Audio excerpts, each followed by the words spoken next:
আসসালামু আলাইকুম শিক্ষার্থী বন্ধুরা, একাদশ ভর্তিতে আবারও নতুনভাবে জটিলতা সৃষ্টি হয়েছে এবং সেই জটিলতা নিরসনেই কাজ করছে শিক্ষা বোর্ড। তো চলুন দেখে নেওয়া যাক কি জটিলতা সৃষ্টি হয়েছে এবং এর পরবর্তী থেকে সময় বৃদ্ধি করা হবে কিনা এই বিষয়ে একটি পূর্ণাঙ্গ ধারণা দেওয়ার চেষ্টা করব। ইতিমধ্যে কিন্তু আপনারা জানেন যে 2 দিন হলো আবেদন প্রক্রিয়া শুরু হয়ে গেছে, কিন্তু আপনারা ইতিমধ্যে অনেকে আবেদন করার চেষ্টা করেছেন এবং অনেকে আবেদন করার চেষ্টা করেও ব্যর্থ হয়েছেন। তো সেই ক্ষেত্রে সেই আপডেটটাই আজকে আমরা জানাবো।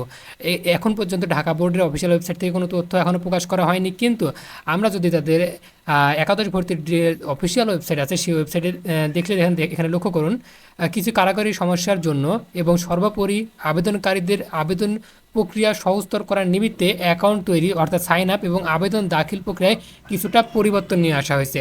এখন এই পরিবর্তন কী নিয়ে আসা হয়েছে এবং জটিলতা কোথায় সৃষ্টি হয়েছিল সেটি এখানে বলা হয়েছে।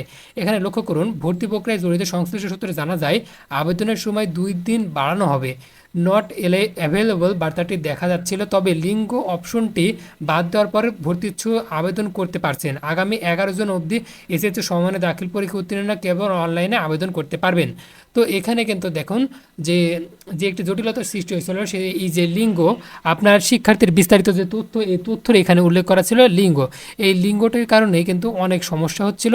এর কারণে তারা পুনরায় তাদের নোটিশটি, তাদের যে আবেদন প্রক্রিয়াটি সেটা আবার পুনরায় গঠন করেছে এবং এখন থেকে আশা করি আপনারা এই আবেদনটি করতে পারবেন একাদশ ভর্তির।